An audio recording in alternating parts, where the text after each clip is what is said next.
बिस्मिल्लाहिर्रहमानिर्रहीम। अस्सलाम वालेकुम। इस वीडियो में मैं आपको बताऊंगा कि 25 अगस्त बरोज़ बुध सुप्रीम कोर्ट पाकिस्तान के 5 रुकनी बेंच ने जस्टिस काजी फ़ाइज़ ईसा साहब की जानिब से 20 अगस्त को लिए गए सोमोटो जो मुतनाज़ा सोमोटो है उस पर जो बेंच बनाया था 5 रुकनी, उसकी दूसरी समाअत में क्या कुछ हुआ वो आपके सामने रखता हूँ।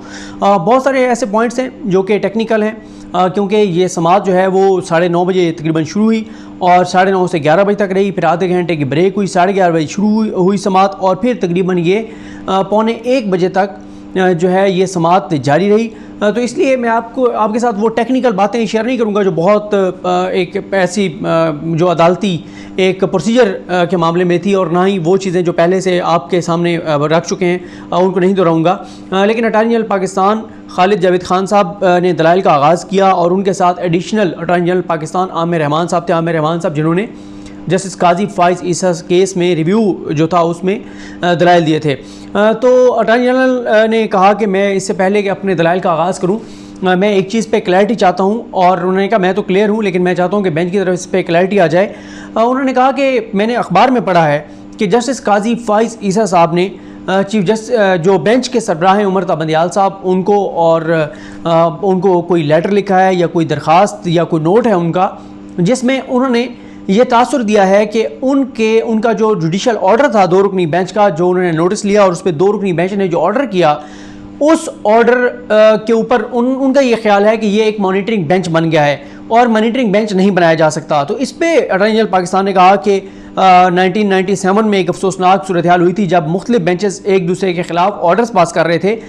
वो एक अफसोसनाक जो है वो हमारे अदालती तारीख का एक लम्हा था और वो नहीं होना चाहिए दोबारा कभी भी। तो उन्होंने कहा मैं तो क्लियर हूँ कि आप जो सोमोटो है उसी को सुन रहे हैं, और फिर उसमें अटॉर्नी जनरल ने सारी बात की। उन्होंने कहा देखें जो इससे पहले भी जो केस किसी एक बेंच के सामने होता है वो किसी दूसरे बेंच के सामने भी लग जाता है, जो दूसरा बेंच होता है वो उसमें चेंजिंग्स भी कर देता है ऑर्डर्स में, लेकिन ये बेंच जो है वो अदालती जो ये जो हुक्म था 2 रुकनी बेंच का उसको जो है उसकी मॉनिटरिंग के लिए नहीं बैठा, ना ही उसमें उसके ऊपर कोई ऑर्डर पास करने के लिए बैठा है, बल्कि ये उसी सोमोटो को ही ये बेंच जो है वो सुन रहा है। तो इस पे फिर उमर ता बंदियाल साहब ने जो कहा उस पे मैं आता हूँ, लेकिन इस दौरान काजी अमीन साहब ने भी जो कहा उस पे भी मैं आपको बताता हूँ कि काजी अमीन साहब ने भी ये कहा जब अटॉर्नी जनरल पाकिस्तान ये बात कर रहे थे तो काजी मोहम्मद अमीन साहब ने कहा कि अदालत की इज़्ज़त वक़ार और इत्तेहाद जो है वो बड़ा इम्पॉर्टेंट मामला है।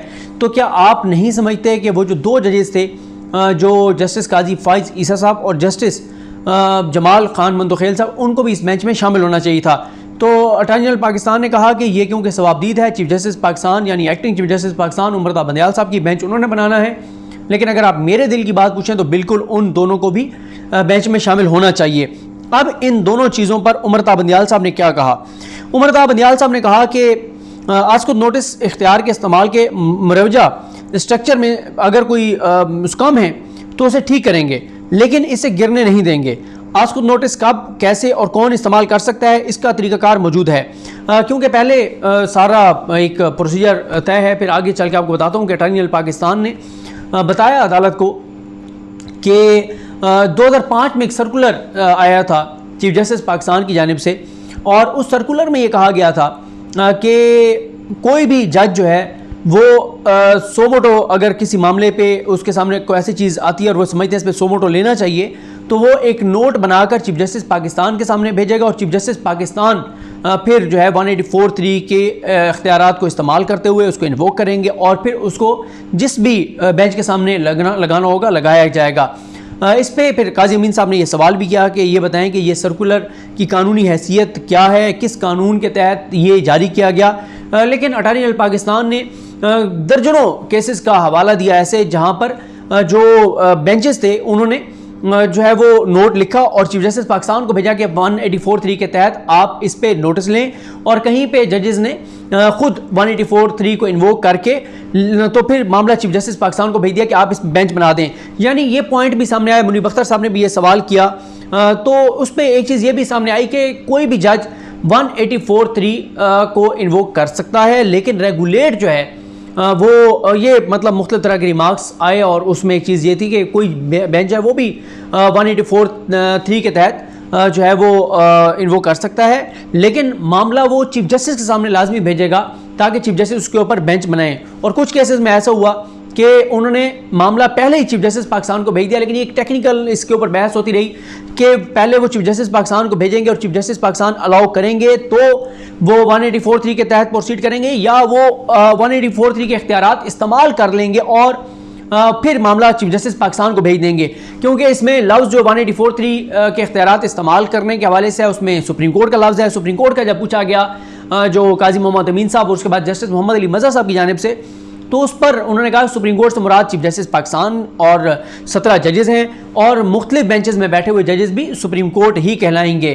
तो जब लफ्ज़ सुप्रीम कोर्ट है तो फिर इसका मतलब यह है कि कोई 3 रुकनी बेंच, 2 रुकनी बेंच वो भी जो है वो नोटिस ले सकता है, लेकिन वो मामला बेंच बनाने के लिए तो चीफ जस्टिस पाकिस्तान के पास जाएगा, क्योंकि वो इख्तियार चीफ जस्टिस पाकिस्तान का ही है। और प्रैक्टिस यही है कि सो मोटो अगर वो कोई चीज़ उनके सामने आती है वो मामला चीफ जस्टिस पाकिस्तान के सामने भेज देंगे। कई बार ऐसे भी हो, इसमें बहुत ज़्यादा टेक्निकल बहस हुई कि कई ऐसी केसेस भी हैं जहाँ पे नोटिस जारी कर दिए, नोटिस जारी करके रिपोर्ट्स मंगवा ली, रिपोर्ट्स मंगवाने के बाद जायज़ा लिया गया कि ये 184(3) में आता है या नहीं आता, और फिर उसके बाद उसको फर्दर प्रोसीड करने के हवाले से जो है वो ऐसा समझिए कि फिर उसको आगे बढ़ाया गया। यानी एक चीज़ के ऊपर तो अभी तक क्लैरिटी नज़र आ रही है कि बेंच बनाना चीफ जस्टिस पाकिस्तान का इख्तियार है, और उसमें भी यह है कि बेंच बनाना भी चीफ जस्टिस पाकिस्तान का इख्तियार है। और ये जो एक पॉइंट था कि 184(3) को इन्वोक करना भी चीफ जस्टिस पाकिस्तान का इख्तियार है, तो उस पर ही एक सवाल आया जो काजी मोहम्मद अमीन साहब की जानिब से और बाद में मोहम्मद अली मज़हर साहब की जानिब से भी, कि ये बताएं कि अगर एक बेंच जैसे भी काजी फाइज ईसा साहब के बेंच ने एक ऑर्डर पास कर दिया, क्या उस ऑर्डर, वो कहते हैं कि इसके ऊपर सो मोटो लेना चाहिए या हम सो मोटो ले रहे हैं और इसके ऊपर बेंच बनाया जाए, तो चीफ जस्टिस जो है वो जो ऑर्डर है जिसमें वो कहते हैं कि हम सो मोटो ले रहे हैं, क्या चीफ जस्टिस उससे इनकार कर सकता है कि नहीं, इसको जो है वो जरूरत नहीं है 184(3) के तहत इस पर कार्रवाई की। तो उस पर यह कहा गया कि जो जुडिशल ऑर्डर है उस पर चीफ जस्टिस पाकिस्तान जो है वो इनकार नहीं कर सकता, रिफ्यूज एडमिनिस्ट्रेटिव साइड पर बैठ के रिफ्यूज नहीं कर सकता। उसकी रीजन ये है कि वो जुडिशल ऑर्डर है और जुडिशल ऑर्डर को एडमिनिस्ट्रेटिव साइड पे चीफ जस्टिस पाकिस्तान रिफ्यूज नहीं कर सकते। ये तो चीफ जस्टिस पाकिस्तान कर सकते हैं। अटॉर्नी जनरल पाकिस्तान ने भी ये कहा कि कब केस लगाना है, किस बेंच के सामने लगाना है, ये इख्तियार चीफ जस्टिस पाकिस्तान का है, लेकिन चीफ जस्टिस पाकिस्तान इनकार नहीं कर सकते। तो अब आते हैं उमर ता बंदियाल साहब के रिमार्क्स पर। उमर ता बंदियाल साहब ने कहा कि एक स्ट्रक्चर मौजूद है, उसमें स्कम है तो उसे ठीक करेंगे लेकिन उसे गिरने नहीं देंगे।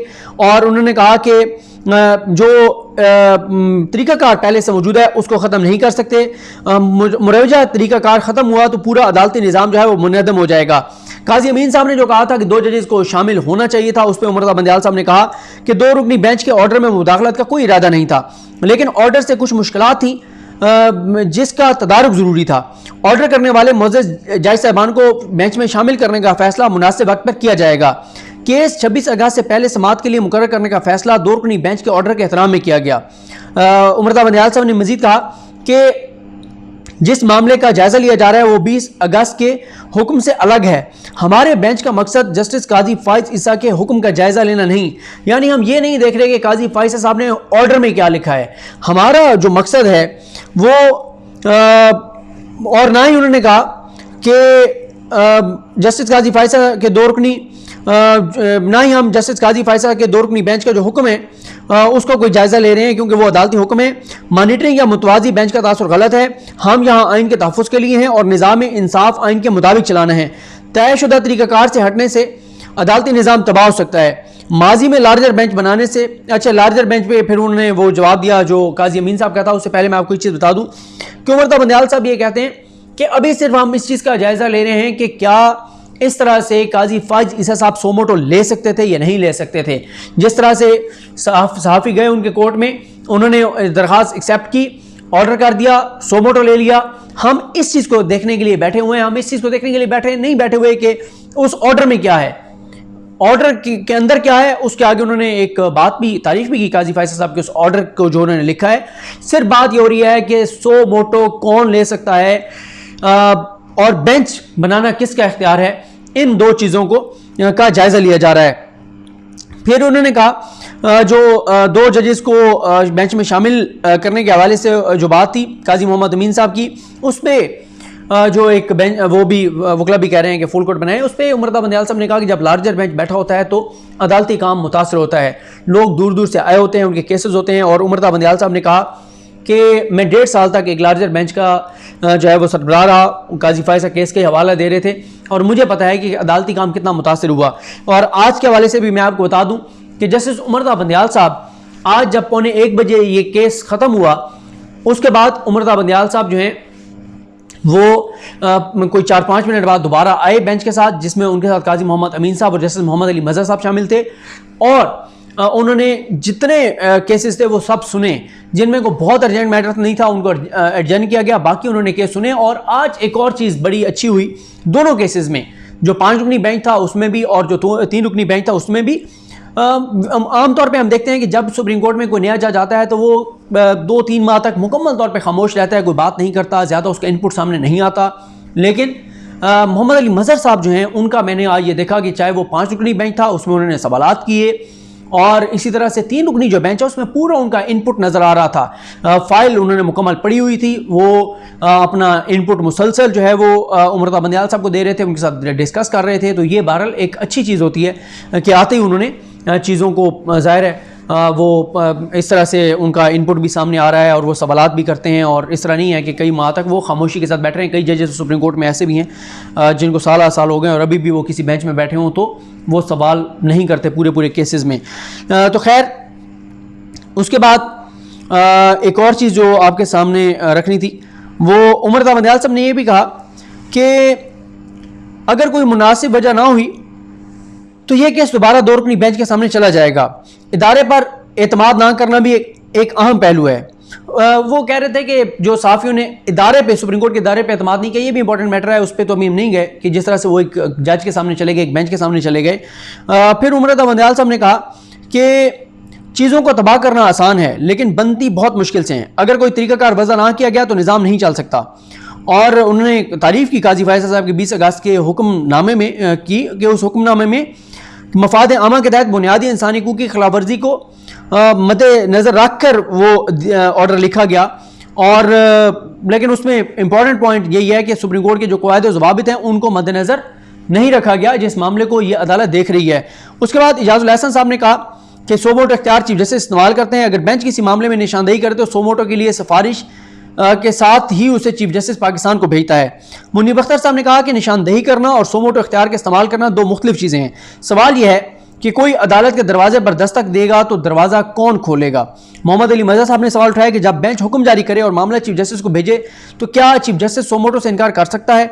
और उन्होंने यह भी कहा कि माजी में बेंचों ने मफाद आमा के मामलात की निशानदेही करके बरह रास्त नोटिस भी जारी किए और केस समाअत के लिए मुकर्रर भी किए। उसके बाद जो मैंने आपको बताया कि अटॉर्नी जनरल पाकिस्तान ने जो है वो केसेस के हवाले दिए, साथ ही अटॉर्नी जनरल पाकिस्तान ने जो है वो बताया कि जो 1900 एक उन्होंने साल 2012 में नैब इख्तियारात पर भी उन्होंने कहा एक बेंच ने आज को नोटिस की सिफारिश की थी। बेंच की तश्कील के कवायद 1990 में बनाए गए। उस वक्त सोमोटो का लफ्ज़ इस्तेमाल नहीं होता था क्योंकि सोमोटो की रीत 1990 की दहाई में हमसाया मुल्क भारत से शुरू हुई।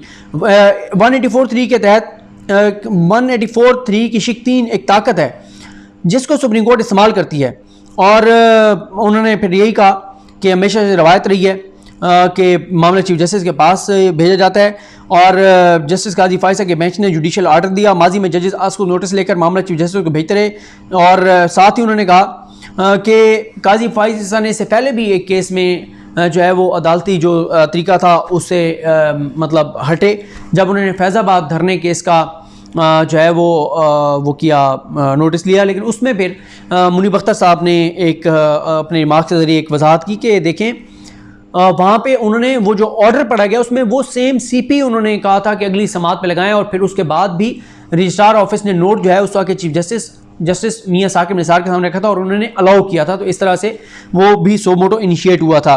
उसके बाद उन्होंने कहा कि बहुत सारे ऐसे उन्होंने केसेस के हवाले दिए, वो कभी फिर उन केसेस का मैं आपको बता दूंगा कि वो क्या क्या कौन कौन से केसेस का जो है वो उन्होंने हवाला दिया था। तो ये कुछ चीज़ें थी। बाकी वो उस पर मैं अलग से आपको बताऊंगा कि अटॉर्नी जनरल पाकिस्तान ने सो मोटो इख्तियारात के हवाले से जो तजावीज़ दी हैं, जिसमें उन्होंने कहा कि किस तरह से सो मोटो लेना चाहिए। एक मामला आए चीफ जस्टिस के पास, चीफ जस्टिस 2 रुकनी बेंच के सामने भेजें, 2 रुकनी बेंच पहले देखें कि 184(3) में यह आता है नहीं आता, फिर उसके ऊपर क्वेश्चन फ्रेम करें, फिर वो मामला 5 रुकनी बेंच सुने। ये एक लंबी चौड़ी एक बहस है और इस पर बहुत ज़्यादा बात होती है। तो बार उस पर मैं आपको बताऊँगा और अगली वीडियो में काजी फैसल साहब के ख़त का अहवाल भी आपके सामने रखूँगा। मुझे अपनी दुआ में याद रखें। लखनी हम सबका हमें नासरो। अल्लाह हाफ़िज़।